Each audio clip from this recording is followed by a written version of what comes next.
بسم اللہ الرحمن الرحیم۔ السلام علیکم ویورز، میں ہوں آپ کا ہوسٹ آفتاب نذیر۔ آپ دیکھ رہے ہیں ویژن پوائنٹ۔ عوامی ایکشن کمیٹی کی کال پر آزاد جموں کشمیر میں ہڑتال تھی۔ وہ ہڑتال کس قدر کامیاب رہی، کیا ہوا، آنکھوں دیکھا حال جاننے کے لیے اور اس پر بے لاگ تجزیہ سننے کے لیے، ایک نیوٹرل قسم کی تجزیہ کار جو بغیر لگی لپٹی، بغیر کسی کی حمایت، بغیر کسی کی سائیڈ لیے رپورٹ بھی کرتے ہیں، بتاتے بھی ہیں اور واقعات کا مشاہداتی تجزیہ بھی پیش کرتے ہیں، جناب ڈاکٹر عابد عباسی صاحب ہمارے ساتھ موجود ہیں۔ بہت شکریہ عابد عباسی صاحب، آپ نے ہمیں وقت دیا۔ عباسی صاحب، ہڑتال رہی، کیا سمجھتے ہیں آپ؟ عمومی طور پہ کئی بازار کھلے بھی تھے، کوئی اکا دکا واقعات بھی رپورٹس ہوئے، کوئی میرا خیال ہے کوئی گولیاں شولیاں بھی چلی، کوئی پتھراؤ بھی ہوئے۔ تو سب سے پہلے یہ بتائیں، ایک بہت قیمتی جان ضائع ہوئی ہے اس ہڑتال کی کال میں، تو کس کے سر ہے یہ خون؟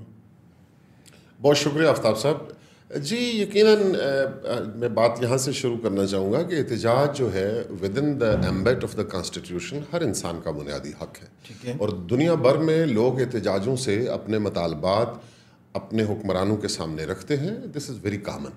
لیکن ایک چیز ہوتی ہے جس کو کانسٹیٹیوشن کہتے ہیں۔ کانسٹیٹیوشن ہوتا کیا ہے؟ کانسٹیٹیوشن کسی بھی سماج کے تمام دھڑوں کی نمائندہ لوگوں کا ایک ایگریڈ رولز آف بزنس ہوتا ہے کہ ہم نے اس ملک میں رہنا کیسے ہے، کن قوانین کے تحت رہنا ہے۔ تو جب آپ آئین کو پامال کرتے ہیں، جب آپ آئین کے خلاف جاتے ہیں، تو یقیناً اور آپ کو پتہ ہے کہ دنیا بھر کے جو کانسٹیٹیوشن ہیں، پرٹیکولرلی جو ڈیموکریٹک کانسٹیٹیوشنز ہیں، ان کے اندر یہ بات لکھی ہوتی ہے کہ کانسٹیٹیوشن کو بریچ کرنے کی ہائی ٹریژن کی سزا ہوتی ہے، جو موت بھی ہو سکتی ہے۔ وہ اس لیے ہوتی ہے تاکہ سوسائٹی کو انارکی سے بچایا جائے۔ سوسائٹی میں ہر آدمی اگر اپنا اخپل بادشاہی بنائے گا، قانون اپنے ہاتھ میں لے گا، تو لوگوں کی زندگیوں کو ڈیفینڈ کون کرے گا؟ اس لیے جو وائلنس ہوتی ہے وہ موب کو اجازت نہیں ہوتی اس کو یوز کرنے کی۔ وائلنس کے اوپر جو ایک اجارہ داری ہوتی ہے جو وہ صرف ریاست کی ہوتی ہے۔ وائلنس کا لیگل رائٹ صرف ریاست کے پاس ہوتا ہے۔ تو جب آپ وائلنس اپنے ہاتھ میں لیتے ہیں تو آپ دراصل ریاست کا وہ حق اپنے ہاتھ میں لے لیتے ہیں۔ تو آزاد کشمیر کے اندر بھی میں ان مطالبات سے ہٹ کے، ہم ان مطالبات پر بھی آگے چل کے بات کرتے ہیں، لیکن سوال یہ پیدا ہوتا ہے کہ آپ انارکی کے ذریعے سے کبھی بھی پیس حاصل نہیں کر سکتے۔ آپ اگر لوگوں کو سائیکلوجیکلی اس طرح سے ان کو ایک ہائی اپ فیلنگز میں لے جائیں گے کہ ہم ہاتھ بازو مروڑ کر اپنے تمام مطالبات منوا لیں گے۔ مطالبات میں دیکھیں، آپ نے بات کی مطالبات کی، عباسی صاحب، جو ایک باریک واردات ڈالی جا رہی ہے مہاجرین کی نشستوں کے حوالے سے خصوصاً، تو ہم نے دیکھا، ماضی میں بھی دیکھا، اس قسم کے مطالبات آتے رہے، لیکن اس بار تو بڑا انہوں نے، اور یہ کس کی ایما پہ ہو رہا ہے، سائفر بھی آپ نے دیکھا ہوگا۔ تو یہ مہاجرین کی نشستیں، یہ مطالبات کہاں سے آئے ہیں، کیوں آئے ہیں، اور وہ جو مقبوضہ کشمیر پہ ہمارا ایک حق اور دعویٰ ہے مقبوضہ کشمیر کا، یہ تو سراسر اس سے دستبرداری کا ایک اعلان ہے، اس جانب ایک پیش قدمی ہے۔ تو یہ کون ہے اس کے پیچھے، کون سے عناصر ہیں، کون سے ایسے ایلیمنٹس ہیں اور کہاں سے لنک کرتے ہیں، اس پر تھوڑی سی روشنی ڈالیں۔ دیکھیں، عوام الناس کے جذبات کو ابھارنا بڑا آسان ہوتا ہے۔ بات کرنا سے لوگوں کو ابھارنا اور ان کو ایک آئیڈیلسٹک جو ڈیسٹینیشن ہے اس کے خواب دکھانا بڑا آسان ہوتا ہے، اور عام آدمی بڑا معصوم ہوتا ہے، بڑا جذباتی ہوتا ہے۔ لوگوں کے مسائل تو ہیں۔ ساؤتھ ایشیا ایک ایسا خطہ ہے جہاں پہ لوگوں کے جو بنیادی حقوق ہیں وہ پورے نہ ہونے کے، معاشی ناہمواری کے مسائل تو ہیں، وہ چاہے ہندوستان ہے، چاہے پاکستان ہے، چاہے خطے کے دیگر ممالک ہیں۔ تو یہاں لوگوں کو یہ خواب دکھانا کہ ہم بازو مروڑ کر آپ کی زندگی کو جنت بنا دیں گے، سب کچھ آپ کو فری ملے گا، ایجوکیشن ملے گی، جابز ملے گی، یہ بڑا آسان ہوتا ہے۔ ایک بات تو یہ ہے۔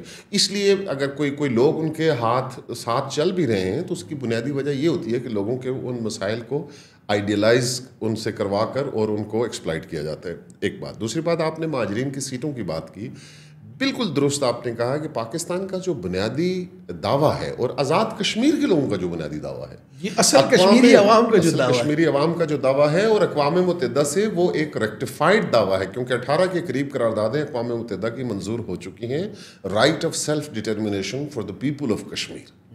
تو اگر آج آپ ان مہاجرین کو جو در بدر ہوئے بیچارے، جن کو اپنی ریاست سے، انڈین اگریشن سے، وہاں پہ ان کی جو مار داڑ سے، اور ان کو جس طرح سے بنیادی انسانی حقوق سے ان کو محروم کیا گیا، ایک ٹراما کی کیفیت میں لوگ رہتے ہیں، تو وہ مختلف جگہوں پہ جا کے مہاجر بن گئے. مطلب اپنا وطن چھوڑنا کوئی خوشی سے چھوڑتا ہے؟ کوئی آسان بات ہے؟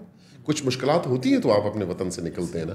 اور وہ بیچارے ایک تو غریب الوطن ہیں، دوسرا ان کی ریاست کے اندر ان کی نمائندگی کا حق بھی ختم کر دیا جائے. ایک پہلو اس کا یہ ہے. اور دوسرا پہلو اس کا یہ وہ ہے جو نیگیٹو ہے کہ ایک ڈسپیوٹڈ ٹیریٹری ہے according to the resolutions of United Nation Security Council, اور اس میں سے آپ اگر ان مہاجرین کا حق کے نمائندگی جو ہے وہ ختم کر رہے ہیں جو مشکل کی وجہ سے غریب الوطن ہیں، تو اس کا مطلب ہے انڈائریکٹلی آپ پاکستان کے اور کشمیریوں کے، اور پاکستان چونکہ آبویسلی کشمیریوں کا ایک سفارتی حمایت کرتا ہے اپنی اسلام کی بنیاد کے اوپر، کلچر کی بنیاد کے اوپر، تہذیب کی بنیاد کے اوپر ہم ان کی سفارتی مدد کرتے ہیں، اخلاقی طور پر ان کی حمایت کرتے ہیں.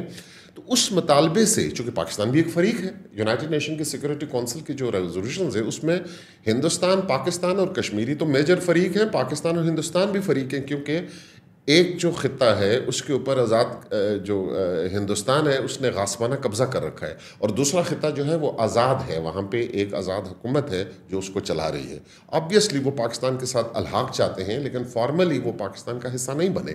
تو یہ جو ڈسپیوٹ ہے اس کی روح کو آپ ختم کر رہے ہیں کہ کشمیریوں کے جو رائٹ آف سیلف ڈٹرمنیشن ہے، جو ان کا حق کے نمائندگی ہے، آپ ان سے چھین لیجئے. اور میں اگر آپ کی بات سے اتفاق نہ بھی کروں کہ یہ جی را فنڈڈ ہے یا اس میں ہندوستانی ہے، تو بھائی کوئی مجھے یہ بتا دے کہ اس کا فائدہ کس کو ہو رہا ہے. دیکھیں نا، کوئی بھی ایشو ہوتا ہے اس کا فائدہ دیکھا جاتا ہے کہ اس کا بینیفیشری کون ہے. اس کا تو ڈائریکٹلی پاکستان کے دشمن، آزاد کشمیر کے دشمن، کشمیریوں کے دشمن، مقبوضہ کشمیر کے اوپر غاصب انڈیا کو فائدہ ہو رہا ہے اس کا. ڈاکٹر صاحب، یہ جو آپ نے جس طرح فرمایا، یہ جو غریب الدیار، مفلوق الحال، غریب الوطن لوگ ہیں، ان کا حق نمائندگی ان سے چھیننا، اس کے پس پردہ کچھ سازشی عناصر کے کردار اور نام بھی سامنے آئے ہیں. ابھی 2 نام بہت زیادہ ان کی بازگشت سنائی دیتی ہے اور بہت لیے جا رہے ہیں، محبوب صاحب کا اور شوکت صاحب کا، جو بڑے اس میں ایکٹیو بھی ہیں، جو پیڈ قسم کا کنٹینٹ چلا کے لوگوں کو اسائلمز دلواتے ہیں، اور مختلف نوعیت کے ان کے پراپرٹی کے بھی، کچھ کرپشن کے کیسز بھی، کافی ساری چیزیں ہیں. یہ جو قیادت ہے، اور یہ سوئٹزرلینڈ جاتی ہے اور را سے ملتی ہے اور را کے نمائندوں سے ملتی ہے، اس کے بعد اس قسم کے مطالبات سامنے آتے ہیں. آٹا سستا کر دیا، چینی سستی کر دی، گھی سستا کر دیا، بجلی آپ کی سستی کر دی. یہ تمام مطالبات جو جینون مطالبات ہیں، اور وہ حکومت وقت نے، یہ آپ کہہ رہے ہیں جینون ہے، میں اس پر کچھ تحفظات رکھتا ہوں. جی پلیز، بالکل. دیکھیے، ہم تو جو عوامی آراء ہیں، عوامی آواز ہیں، ہم تو عوام کی آواز ہیں نا، ہم وہی باتیں کرتے ہیں. تو یہ مطالبات تو حکومت نے پورے بھی کیے، آٹا بھی سستا کیا، چینی بھی سستی کی، بجلی بھی سستی کی، پیٹرول بھی سستا کیا، ہر چیز سے سستی. کیوں کیا؟ یہ ڈسٹنکٹ فیصلہ کیوں ہوا؟ پنجاب میں جہاں آٹا پیدا ہوتا ہے، جو کسان پیدا کرتا ہے، کشمیر میں تو نہیں پیدا ہوتا نا، اس کو آٹا مہنگا ملے اور کشمیر میں سستا ملے. کوئی اس کی نیچرل جسٹس کی جواز مجھے بتا دیجیے. وہ ہمارے مہمان ہیں، بیچارے مفلوق الحال ہیں، غریب الدیار ہیں، جو ہے جو پاکستان میں رہ رہے ہیں یا اور دنیا کے خطوں میں رہ رہے ہیں. آزاد کشمیر کے اندر تو جو رہ رہے ہیں، وہ وہاں تو ان کو لٹریسی ریٹ ان کا اچھا ہے، ان کا ایجوکیشن کا نظام پاکستان کے بیشتر علاقوں سے اچھا ہے. 32% سرکاری ملازمت ہے جی. اور پھر اس کے علاوہ ان کو جو فیسیلیٹیشن ملتی، یعنی وہ جو ایکشن کمیٹی کا ایک سو کال مطالبہ یہ بھی ہے کہ مختلف پاکستان کے علاقوں سے کچھ لوگوں کو آزاد کشمیر میں کی اس میں بھرتی کیا جاتا ہے.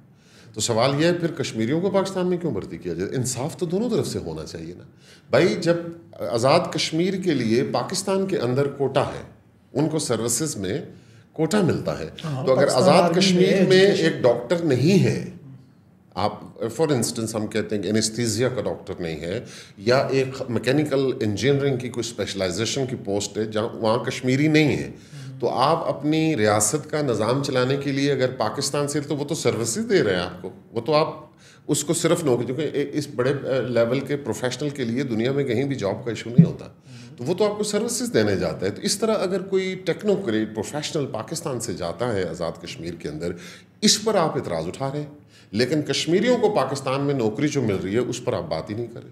تو یہ ان چیزوں کا وقت نہیں ہے کہ ہم اس طرح سے نتارا کریں کہ ہم انہیں کیا دے رہے ہیں تو وہ ہمیں کیا دے رہے ہیں. ایک انصاف ہونا چاہیے. اب یہ انصاف سے آپ یہ بات کریں کہ غربت پاکستان میں نہیں، کیا پاکستان کے پنجاب میں، سندھ میں، بلوچستان میں، کے پی میں غریب لوگ نہیں ہیں؟ خط غربت کے اوپر یا خط غربت سے نیچے رہنے والے لوگ نہیں ہیں؟ ان کو تو آٹا مہنگا ملے اور کشمیر کے اندر آٹا سستا ملے. تو حکومت ایز اے جیسچر ایک دیا.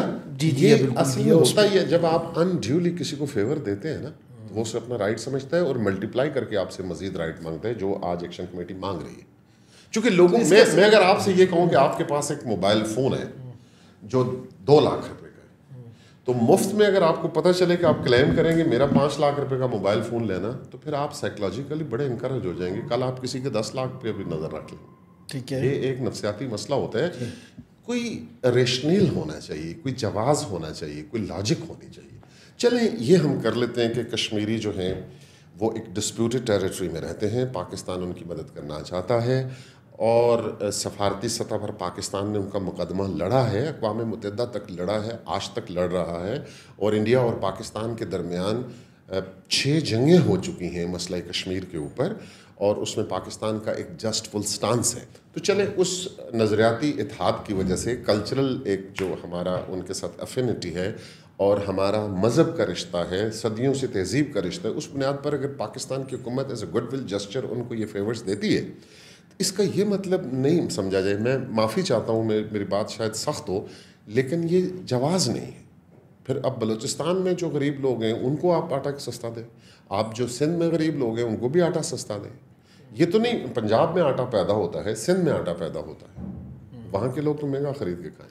اچھا، ہم ڈاکٹر صاحب اس پہ آتے ہیں. آج کی ہڑتال کس قدر کامیاب رہی، اور کیا عوام نے کامیاب بنائی یا ناکامی ہوئی؟ بازار کھلے تھے، کیا دیکھتے ہیں؟ اچھا، اس میں تو ملا جلا رجحان تھا، لیکن میرا خیال ہے اس بات سے زیادہ کہ کتنی دکانیں کھلی تھیں، کتنے لوگ احتجاج میں تھے، کتنے لوگ احتجاج میں نہیں تھے، کتنا، اس سے قطع نظر بات یہ دیکھنے کی ہے کہ یہ احتجاج جو ہے اس کا جواز ہے کہ نہیں ہے. بنیادی بات یہ ہے دیکھنے کی. سوال یہ پیدا ہوتا ہے کہ ایکشن کمیٹی جو آزاد کشمیر میں ان اس کے بھی 2 دھڑے ہو گئے. اب اس کے بھی اب مجھے آپ نے بتایا کہ اگر اس کا یہ دعویٰ ہے کہ وہ آزاد کشمیر کے لوگوں کا تمام سیاسی جماعتوں کے مقابلے میں زیادہ ہمدرد ہیں، اور سیاسی جماعتیں جو ہیں وہ ان کے بقول نوسربازوں کی اس میں ہیں اور وہ کوئی لوگوں کا نہیں کرتی، تو پھر اس کا بڑا آئین کو تو وہ مانتے ہیں نا. یہ بات بار بار وہ کہتے ہیں کہ ہم آزاد کشمیر کے آئین کو مانتے ہیں. تو پھر آپ حضور اس آئین کے تحت الیکشن لڑیے، عوام الناس آپ کے ساتھ ہیں بقول آپ کے، آپ اکثریت لیجئے، اسمبلی میں آ کے بیٹھیے، اور جو قوانین آپ نے تبدیل کرنا چاہتے ہیں آپ کر دیجیے. دیکھیں نا، دنیا کے مہذب ملکوں میں اسی طرح ہوتا ہے نا. جب ہم یہ کہتے ہیں کہ انتہا پسندی ایک طرح کی کہ جو فطرت الخوارج ہیں یا فتنت الہندوستان ہے، یا دنیا بھر میں جو فتنت الانتشار بھی ہے، فتنت الانتشار بھی ہے، یا دنیا بھر میں بھی جو ڈائسنٹ وائسز ہوتے ہیں ان کو اسلحہ اٹھا کر، بازو مروڑ کر، آرم ٹوسٹنگ سے ریاست سے مطالبات نہیں منوائے جا سکتے. احتجاج، جو میں نے اپنی بات یہاں سے شروع کی تھی کہ احتجاج آپ کو آئین کے ایمبینٹ میں کرنا ہوتا ہے. اگر آپ ڈنڈے لے کر آپ پوری ریاستی مشینری کو جو ہے وہ وائلنس شو کر کے، بائی ایگزبٹنگ وائلنس آپ اس کو کر رہے ہیں، تو حضور والا آپ آئین کے اندر الیکشن لڑیے. آگے 6-8 مہینے رہ گئے آزاد کشمیر کے الیکشن میں، آپ اس میں جا کر الیکشن لڑیے، ووٹ لیجئے، بقول آپ کے پاس اکثریت ہے، تو آپ اسمبلی میں بیٹھ کے وہ تمام مطالبات خود مان لیجئے، اپنے آپ سے منوا لیجئے جو طریقہ کار ہے. لیکن اگر آپ کی اکثریت نہیں ہے تو آئین میں ترمیم کا یا قانون میں ترمیم کا اختیار آپ کو نہیں ہے، وہ اس اکثریت کو ہے جو اسمبلی میں بیٹھی ہے. بہت شکریہ جناب ڈاکٹر عابد عباسی صاحب. ناظرین کرام، آپ نے دیکھا کہ آزاد کشمیر کی آج کی ہڑتال کی بابت ڈاکٹر عابد عباسی صاحب نے جو ہماری ایک نظریاتی، جغرافیائی، مذہبی، تہذیبی اور سیاسی وابستگی کشمیری عوام کے ساتھ ہے اسے بتلاتے ہوئے یہ بھی بتلایا کہ آئین کے اندر رہ کر احتجاج کا سبھی کو حق حاصل ہے، لیکن آئین سے ماورا ہو کہ وائلنس کا حق، لوگوں کو مارنا، تشدد کرنا، گولی چلانا، پتھراؤ کرنا، عوامی املاک کو، سرکاری املاک کو نقصان پہنچانا، روڈز بند کرنا اور زندگی کو جام کر دینا، مریضوں کو، ایمبولینسز کو راستہ نہ دینا، یہ کہیں سے بھی کسی کا بھی حق نہیں ہے۔ اور اس کے پس پردہ جو عناصر، جو ایلیمنٹس کار فرما ہیں، ان کی بیختنی ہوگی اور ہونی چاہیے۔ یہ دیکھنا چاہیے اس کا بینیفیشری کون ہے، اس کا بینیفیشری کون ہے، اور الٹیمیٹلی یہ ایک بدیہی سی بات ہے، اس کا بینیفیشری میرا، آپ کا، امت مسلمہ کا، مسلمانوں کا، سب کا دشمن ہندوستان اور اسرائیل ہے۔ دیکھتے رہیے ویژن پوائنٹ۔